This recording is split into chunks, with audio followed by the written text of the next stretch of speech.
Have you ever heard a question that stops you in your tracks? A question so sharp, it forces you to look at something you thought you knew, but in a completely new light. Imagine hearing this accusation leveled at billions of people. You worship a sadistic tyrant. This is not a soft whisper. It is a loud, clear challenge. It is the kind of claim that echoes in the chambers of history and in the quiet corners of our own minds. It asks us to confront the most difficult passages in ancient texts. It asks us to examine the actions of believers throughout history. It asks us to ask ourselves what it truly means to be good. We will explore this difficult terrain together. We will listen to both sides of the argument. Our goal is not to fight. Our goal is to understand. This journey requires us to be fair. We will not shy away from the hard parts. We will look directly at the evidence and the explanations. Let us begin. To understand this debate, we must first meet the man who brought it to the forefront of modern conversation. Richard Dawkins, a renowned evolutionary biologist from Oxford, is not a theologian. He is a scientist. He approaches the world with a mind trained for evidence, logic, rational explanation. Turning his analytical gaze from nature to religion, he used the same tools. He read the sacred texts of major religions, not as a believer, but as a critical reader. And what he found, particularly in the Old Testament, troubled him deeply. From that reading came his provocative depiction of the God of the Old Testament. His 2006 book, The God Delusion, became a global bestseller. It arrived in a post-9/11 world, when questions about religious extremism were on everyone's mind. He gave voice to a growing unease that faith can comfort and divide. He argued with powerful language and unwavering scientific rationalism. The core, specific verses that, read plainly, portray divine commands of lethal violence. That question became a spark, igniting a debate that still burns. The argument against the God of the Old Testament is built on the words of the text itself. It is an argument of direct quotation. Consider the flood, a cataclysm that wipes out almost all life on Earth. From a modern ethical view, mass killing on an unimaginable scale. Leviticus prescribes death for offenses like disobedience or working on the Sabbath. Numbers recounts commands to kill male children and non-virgin women. In Deuteronomy 20:16-17, entire populations are to be left with nothing that breathes.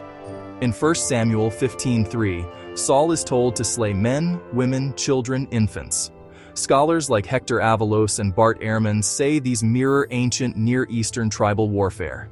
Harem, total destruction, was a known practice. But for the critic, a deeper contradiction emerges. If God is all good, all-knowing, all-powerful, how can such commands be moral? Dawkins strings these acts into a portrait: petty, unjust, control freak, vindictive, bloodthirsty, ethnic cleanser. He holds up a mirror. Is this the face you wish to worship? A jealous God demands exclusive worship, punishes idolatry, tests faith through suffering, like Job. Cumulatively, capricious, cruel, obsessed with honor.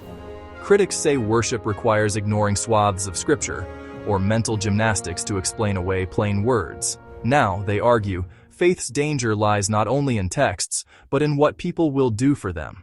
The critique moves from page to world. Faith, belief without evidence, can justify terrible deeds. When people think they're obeying God, normal morality can be set aside. Reason and empathy become temptations, negotiation, a betrayal. History bears scars, from crusades to Inquisition to modern terrorism. Martyrdom letters often cite verses promising paradise for those who die for God. The promise of heaven can supercharge the act, turning murder-suicide into sanctified sacrifice. Hence Dawkins's metaphor, faith as a mind virus. Not all religious people are violent. The vast majority are not. But beliefs held beyond question resist critique. Critics add, such faith can hinder science and justify discrimination. It divides the world into saved and damned, fuel for conflict. Now, let us listen to the other side. The first defense is context. Believers and scholars argue, do not rip a verse from its world. A 3,000-year-old text cannot be judged by 21st century standards without setting. The Bible formed over centuries by many authors in violent times. War language was the language of survival. To read literally is, they say, to misread. They see a developing story.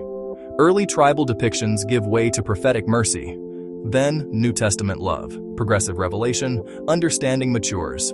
The Bible is a library of genres.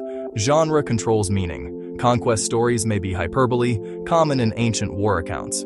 Theology, not journalism. This reframes but does not excuse. Statements about God's power and covenant, in epic idiom. Not timeless orders but cultural reflections. They look to overarching themes: justice, mercy, redemption. God's character, they say, shines in liberation and care for the vulnerable. Critics cite harm. Defenders point to undeniable good. If you blame religion for crusades, credit it for hospitals. If the Inquisition is a charge, note universities and preservation of knowledge. Faith has fueled charity and compassion. From Mother Teresa in Calcutta to neighborhood churches feeding the homeless. Abolitionists in Britain and the US were driven by devout conviction. The civil rights movement rose from black churches, led by Reverend Martin Luther King Jr. His Christian faith underwrote nonviolence and courage. Religion, they say, is a tool. It can build or destroy. Outcome depends on the hands that wield it. To tell only the dark half is to miss millions of daily mercies inspired by faith. Another layer. Violence is not simply religion acts bad.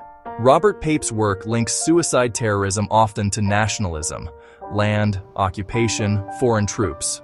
Religion can become a tool to sanctify politics. For 9/11, zeal mixed with grievances over U.S. policy in the Middle East. Troops in Saudi Arabia, support for Israel, motives blended. Final messages cite paradise and politics. Wars of religion entwined theology with crown and territory. Religious, political, economic strands are woven together. Eliminating faith wouldn't end fights over land, power, ideology. Defenders warn, political actors hijack sacred language. The problem may be human, our use of high ideals to justify low deeds. So where does moral truth come from, and who gets to decide? Where does morality come from? Dawkins judges scripture by a moral standard. He calls genocide, infanticide, ethnic cleansing wrong. For centuries, many grounded morality in Judeo-Christian tradition. The claim, without God, no objective right or wrong. Secular thinkers invert the claim. If we lived by the Bible literally, we'd still stone Sabbath breakers.